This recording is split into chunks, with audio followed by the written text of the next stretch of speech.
buenas noches, amables televidentes del Canal 8 y de este subprograma Diálogos de Cultura. Hoy, como en el adagio popular, les traigo dos noticias, una buena, muy buena, y una mala. Voy a empezar por la noticia mala, pues el 8 de octubre el maestro Rafael Hoyos Campillo, gran virtuoso de la música residente en Chía, murió. El maestro Rafael Hoyos, reconocidísimo en el ámbito nacional e internacional como músico, como docente, virtuoso de los instrumentos de cuerdas frotadas como el violín, el cello y el contrabajo, gran docente y una persona que toda la vida vivió por la música y para la música, amigo de sus amigos, me honró a mí con su amistad, y al director de este programa, Luis Eduardo Vargas, y pues nos queda en Diálogos de Cultura lamentar su desaparición. Él, con su alegría costeña, porque él es, el maestro Rafael Hoyos fue un cartagenero con todos los atributos de la alegría caribe, con gran ímpetu,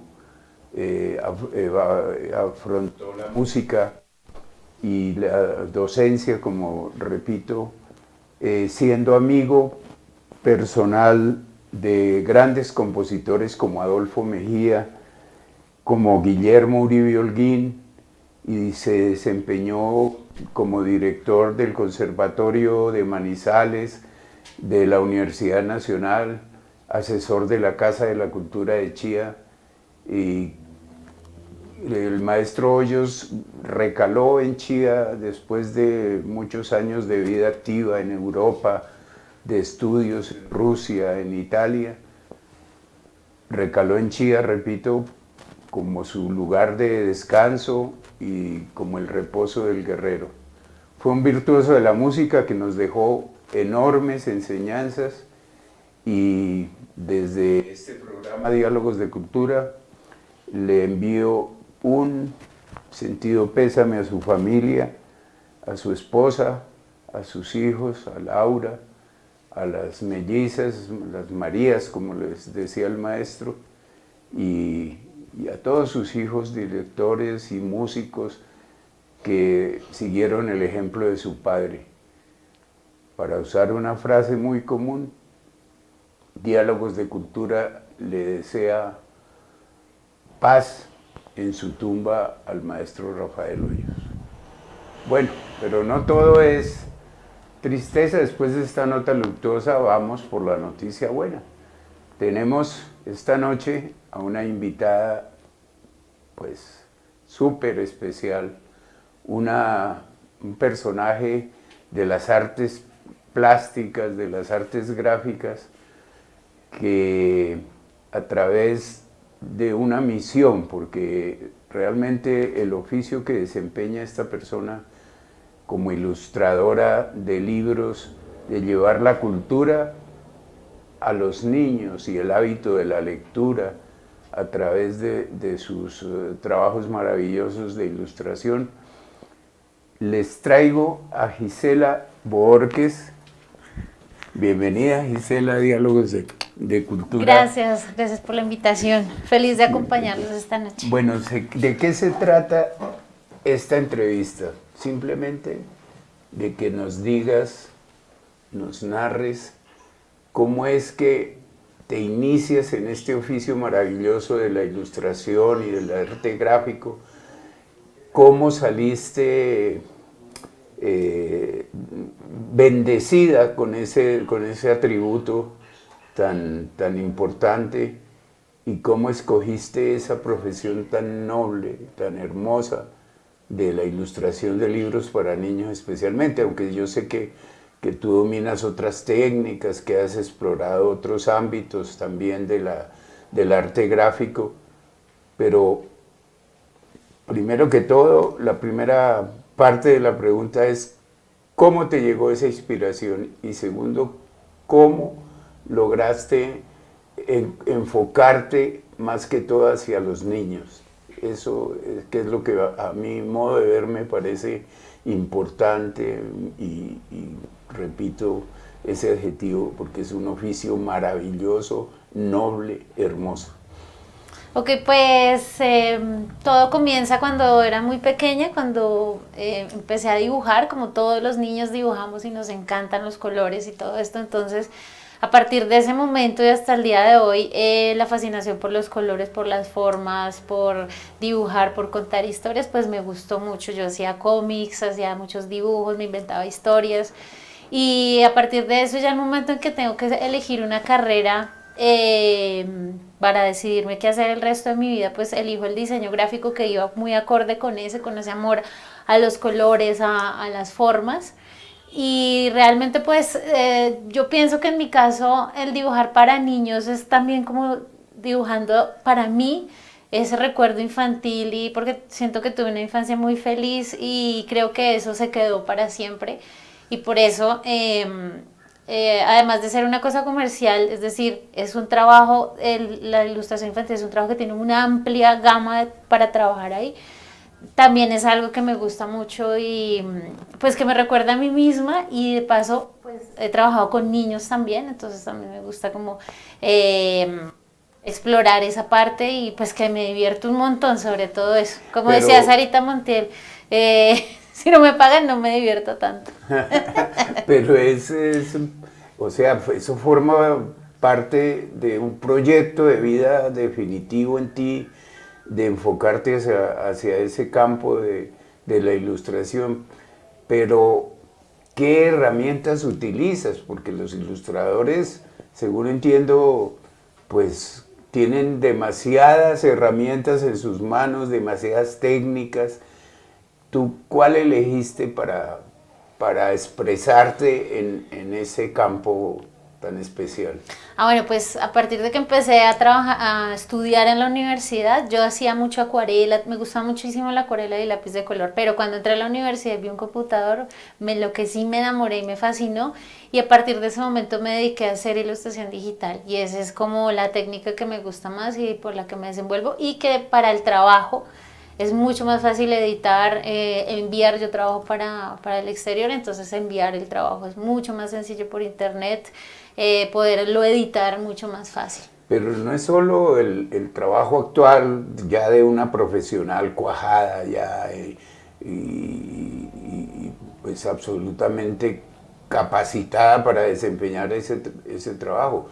Tuvo que haber un estudio, eh, supongo que pues hiciste una carrera universitaria enfocada hacia el diseño gráfico pero ¿te especializaste en el país Sí, pues posteriormente cuando ya me gradué de diseño gráfico, me fui para España a estudiar ilustración, a hacer una especialización en ilustración ajá. para niños y jóvenes en la Escuela INA de Barcelona y ahí pues fue un encuentro brutal porque no solo fue la academia, sino fue el viaje como tal, fue el encuentro con muchísima cultura, con muchísimos ilustradores fabulosos que eran también profesores míos.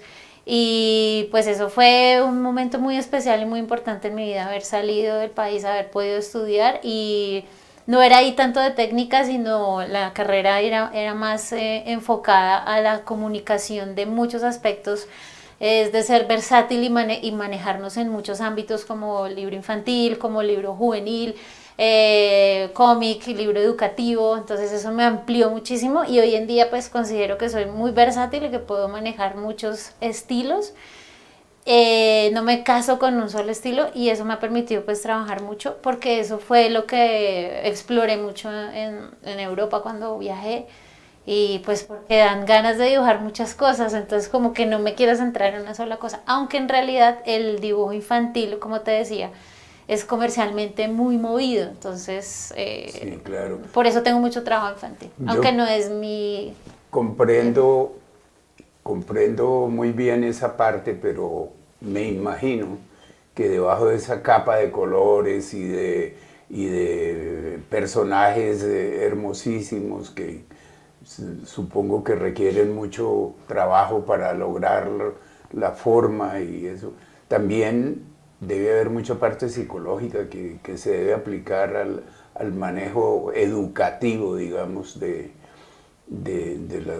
los niños que ven tus ilustraciones y entienden un mensaje que debe existir debajo de esos, voy a usar una palabra que puede sonar peyorativa, pero no lo hago con intención, pero es como el lenguaje coloquial.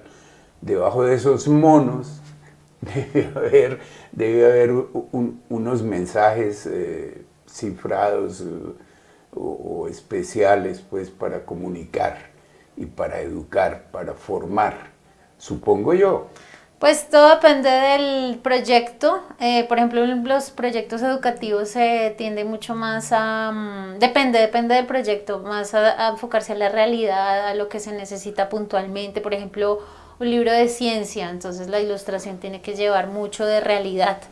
Los libros ya más de literatura lo que hace es hacer soñar al niño y crear mundos fantásticos. Entonces todo depende del proyecto, pero claro, detrás de eso lo importante es la comunicación, o sea, no es un trabajo para uno, sino es como diseñadora gráfica, pues lo que tengo que hacer es comunicar una idea, una sensación, o como dice la misma palabra, ilustrar un específico texto o algo así. Entonces, claro, detrás de eso hay un trabajo, y no solo mío, porque también tengo, pues, los editores trabajan conmigo, los autores. Entonces, esos mensajes escondidos o esos mensajes más directos, pues se manejan ahí, claro que sí, y se comunica a través de la forma, del color.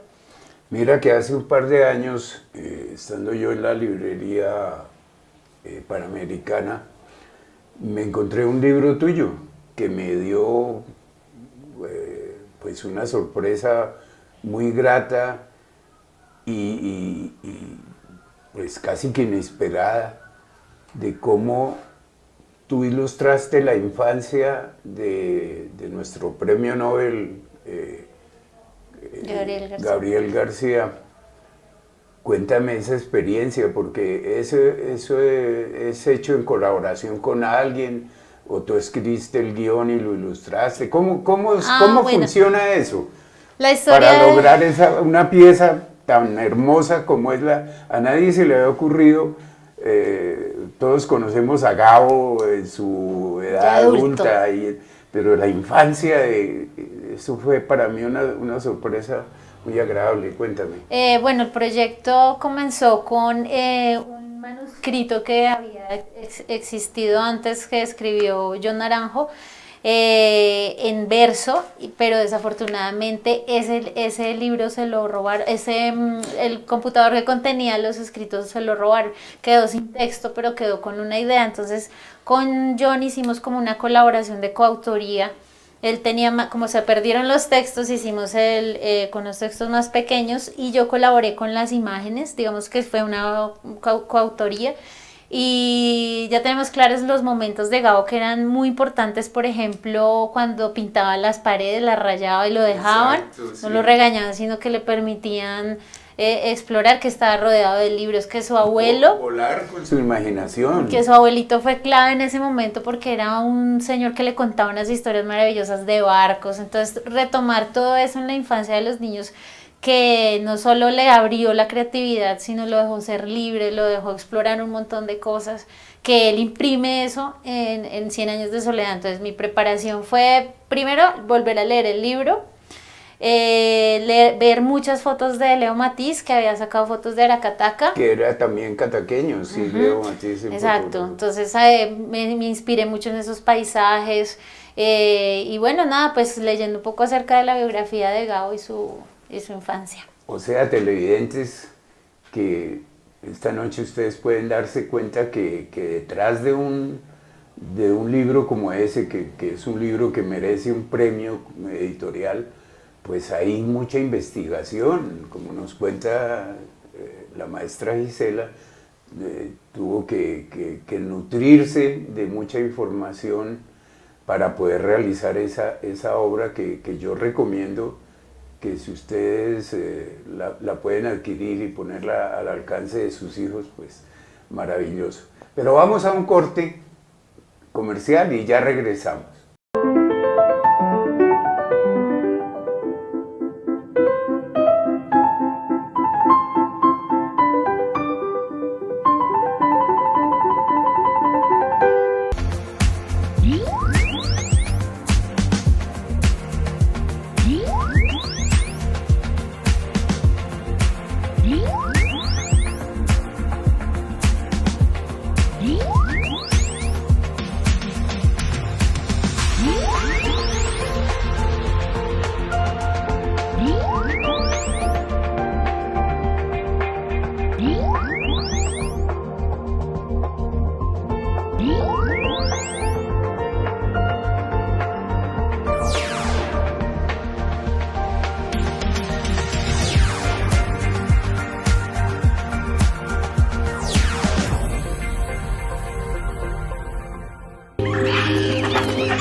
A diario miles de animales sufren maltrato físico y emocional grave. El cautiverio, la violencia física y el abandono pueden provocar su muerte. La Fiscalía General de la Nación lucha contra este delito haciendo justicia a través del Grupo Gelma. Denuncia en la línea 122. Fiscalía General de la Nación, en la calle y en los territorios.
Pues sí, amables televidentes de Diálogos de Cultura, esta noche con nuestra invitada especialísima, Gisela,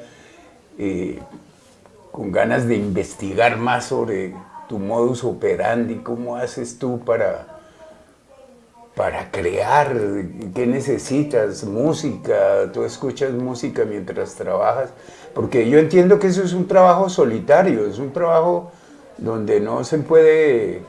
O sea, es más valioso el silencio que trabajar en grupo con otras personas. Es casi como el pintor artístico que necesita su espacio y su silencio o su entorno para poder producir. ¿Es así? No, no tanto así. Parafraseando un poquito a Isidro Ferrer, él se refiere un poco sobre el trabajo como un oficio. Es decir, como cualquier otro trabajo sí o sí, no busco la inspiración ni las musas, sino trabajo porque tengo un horario y tengo que solucionar el problema. Generalmente no trabajo con música, sino me gusta más ver series, porque muchas veces ya tengo la idea y lo único que hago es dar color. Entonces ahí puedo estar viendo películas, veo muchas películas, más que series, veo películas. Entonces puedo tener la mente en un lado mientras voy coloreando, pero para el momento de crear, digamos que hacer el boceto, sí procuro un poquito más música, pero son momentos muy cortos, yo saco las ideas muy rápido, tengo que solucionar rápidamente, entonces... lo diferencio mucho del trabajo del pintor, que sí requiere mucho más de inspiración, mucho más de su propia historia, de su interior. Yo trabajo más como una diseñadora gráfica. No tiene la presión, el pintor artístico no tiene la presión. Ni tiene el editor que le va a corregir nada, exacto. Es muy diferente, es un trabajo mucho más, digamos que estoy sola, pero tengo un equipo en el que trabajo, que son los editores, que son los escritores. Entonces es un trabajo que pasa por muchos procesos de revisión, de ponernos de acuerdo en ciertas cosas. Y en el momento ya de dibujar, sí, lo que te decía, yo soluciono rápido, ya me acostumbré a solucionar rápido las cosas y muchas veces están las pautas de las escenas, entonces es también más sencillo y más rápido, pero ese es un trabajo veloz. Sí, ¿y cuáles son tus clientes actuales? Si se puede saber, porque... Sí, claro que sí, yo ahorita trabajo con una agencia internacional de artistas de todo el planeta y tenemos una agente... ¿Cómo así? ¿Como un conglomerado como un de artistas? Ah, sí, son varios managers o agentes artísticos que la oficina está actualmente en Nueva York y en Londres y somos varios, somos 100 y pico de ilustradores de todo el planeta y nuestras agentes o managers nos buscan trabajo por todo el mundo. Y entonces yo he trabajado con muchas editoriales alrededor del mundo, sobre todo con Reino Unido, he trabajado con Corea y con Estados Unidos. Son muchísimas editoriales, o sea, son más de 30 editoriales en el mundo. Actualmente estoy con Random House, con Igloo Books, son varias editoriales. Pero qué bueno, porque de acuerdo a mi experiencia, en nuestro país, en Colombia, es muy mal remunerado un trabajo como el tuyo, tan especializado, tan generoso, digamos, en cuanto a creatividad y todo eso. Y entiendo que no es un trabajo como para vivir de él holgadamente. Depende del tipo de ilustrador, depende de lo que hagas. O sea, acá en Colombia conozco ilustradores que les va muy bien trabajando en Colombia con buenos clientes. En mi época, cuando empecé, era muy chévere trabajar, se pagaba muy bien, sobre todo la editorial, la editorial educativa. Vivíamos muy bien en esa época, pero en un momento eso empezó a decaer. De hecho, Editorial Norma quebró, Carvajal en la sección de literatura quebró, y entonces, de educativa, entonces todo eso como que fue decayendo en un momento. Y de ahí pues tratamos de buscar espacios afuera del país y claro, muchísimo mejor, eso sí, pero eso está cambiando en Colombia. Espero que algunas editoriales todavía siguen pagando muy poco, que sí, hay gente que simplemente no lo logra siendo muy buenos. No estoy hablando de calidad, sino de suerte. A veces esto es de suerte. Más que todo, sí. De dar con un buen cliente, de saber tú negociar, porque a veces son muy buenos, pero no tienen ni idea de negociar, o no tenemos ni idea. Afortunadamente yo tengo como un manager que se encarga de eso, de negociar los precios. Sin embargo, uno pues también tiene que gestionar esa parte de saber cobrar, de saber negociar, ok, tienes poco presupuesto, pues te doy algo de un poco, o me niego a hacer algo de bajo presupuesto. Eso todo depende, todo es muy variable. O sea que tu campo de ilustración también tiene como unas divisiones. Una cosa es el cuento para niños lúdico y hermoso, fantasioso, llamémoslo así, y otra cosa es la parte educativa, los libros de texto. Sí, ¿Eso también lo manejas tú? Sí, actualmente hago libros de literatura normales y literatura, pero enfocada a lo educativo. No el libro de matemáticas con las manzanitas, no, pero sí libros historias para, por ejemplo, clases de español o, por ejemplo, libros científicos o dinosaurios o cosas así. ¡Qué maravilla! Porque estás penetrando en varios estadios de ciencia, de tecnología, claro, entonces, de todo eso. Por ejemplo, ahora sí te entiendo por qué hablas de que tu trabajo es divertido, es muy divertido. Y aprendo también, aprendo sobre dinosaurios, sobre el ciclo de la vida. Hice una serie muy linda del ciclo, lo estoy haciendo todavía, hemos hecho aproximadamente 10 libros sobre el ciclo de la vida. Entonces, por ejemplo, una botella de plástico, ¿cuál es su ciclo? Como una botella que se recicla, el cartón, la abeja, ¿cómo es el ciclo? Las ranas. Entonces, son súper lindos, son súper divertidos. Y lo que necesita la humanidad en este momento de aprender a reciclar. Entonces, y a tomar conciencia de que el medio ambiente está enfermo y que hay que subsanar todos esos... Exacto, esos me gustan mucho, esos libros son muy divertidos por eso, porque además estás enseñando cosas muy lindas. Los libros de literatura pues también son fantásticos. fantásticos, ¿no? Y cubren Sí. otra parte que es la fantasía, soñar, aprender, que es tan importante en la infancia, pero pues los libros educativos son mi especialidad y me gusta mucho. Pues qué maravilla tu trabajo, maestra Gisela. Te voy a hacer unas preguntas rápidas para unas respuestas también rápidas. Okay. Empecemos por tu oficio. Un ilustrador que te haya admirado definitivamente. Uy, hay muchísimos. Uno, Isidro Ferrer me fascina. español. Español y porque es diseñador gráfico también, entonces, y hace dibujo digital y hace cosas en 3D y madera y cosas increíbles. Maravilloso. Y es Un genio creativo. Sí, se ha ganado muchos premios y tuve el placer de conocerlo además y me hizo un dibujo que tengo enmarcadísimo en mi estudio. Y lo admiro mucho por por la visión que tiene del diseño gráfico y de la ilustración y de la fantasía, pero también de lo comercial y es fabuloso, de una mezcla maravillosa. Un libro. Un libro que me fascinó de niña, bueno, que me regaló mi tío, el de La abeja maya. Pero Que no, eso me llevó mucho a mí, al mundo. Te proyectó, Claro, yo quería catapultó dibujar las historias de la abeja maya, o sea, de todo lo que hacía los personajes, se hacía amigo de la mariposa o del gusanito. Bueno, eso me fascinó y me marcó muchísimo. Y ese libro se me destrozó pues por lo que ya estaba muy usado, yo lo leí, él jugaba con él y mi tío me lo volvió a regalar nuevecito. Entonces tengo el volumen 1 y volumen 2 de La abeja maya, pero de niña me marcó mucho ese libro, mucho. Y un escritor, tus lecturas saliéndonos del campo pues de ilustración. de la ilustración. Me encanta Pessoa, me fascina precisamente por esa versatilidad. Ajá. De ser una persona tiene de como cero. 7 personajes Heterónimos, sí. sí, Entonces, yo quisiera hacer así en la ilustración, poder dibujar un edificio, pero también poder dibujar una ilustración de moda, o sea, ser varias personas en una. Uh-huh. Y eso pues da una amplitud primero de trabajo y lo que te digo, de explorar varias formas. Bueno, y un viaje que te haya impactado en tu vida, que haya hecho... México. Un giro. México. Y tuve la oportunidad de viajar por Europa, de estar en otros países, pero a mí México me fascinó por su cultura, por lo tierno de los dibujos, de la belleza de los colores. Me fascina eso. Toda mi casa está decorada con calaveritas. Empezando, me fascinan las calaveras, entonces México para mí ha sido uno de mis viajes de la vida. Las calacas.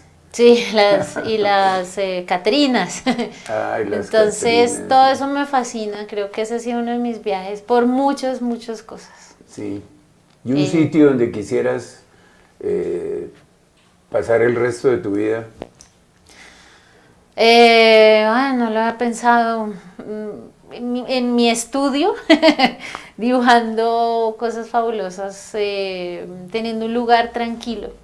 No importa en qué país o en qué ciudad o en qué barrio esté, pero ese es mi búnker de felicidad, de tranquilidad, de creación, ese es como mi espacio ideal, donde estoy tranquila, donde estoy sola, donde estoy trabajando, estoy viendo pelis.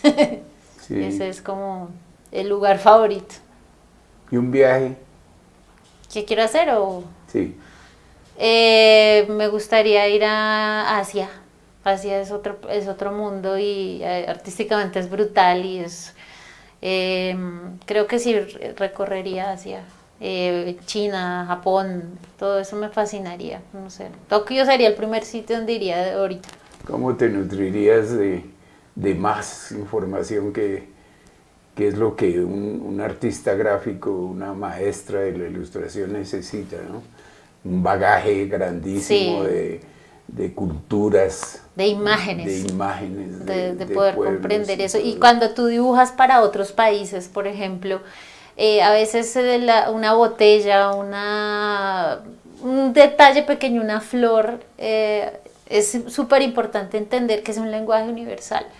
Entonces detalles por ejemplo, yo estoy dibujando un libro para Japón, entonces tengo que conocer esa cultura, para, si me piden dibujar una puerta, pues no va a ser una puerta normal, sino eso, el viaje abre muchos mundos y muchas expectativas y fantasía y creación, entonces el bagaje gráfico tiene que ser enorme, entonces el viaje da eso, y pues conectarse con otras personas también, entonces por eso creo que es muy importante salir del lugar de uno y echarse un viajecillo. Una frase de cajón que infortunadamente nos toca emplear en este momento.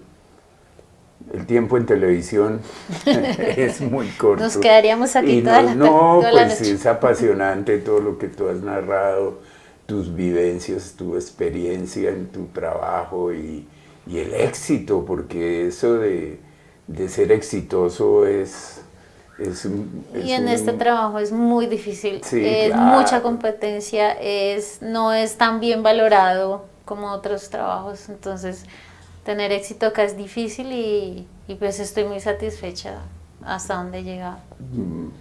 Se necesitaría, no sé, horas para poder profundizar más en lo que ha sido tu carrera, tu vida, tu desempeño, tu amor por el arte, porque cualquier expresión que el ser humano pueda realizar es arte, y tú estás imbuida, metida en ese mundo del arte, con una obra que merece aplauso grandioso.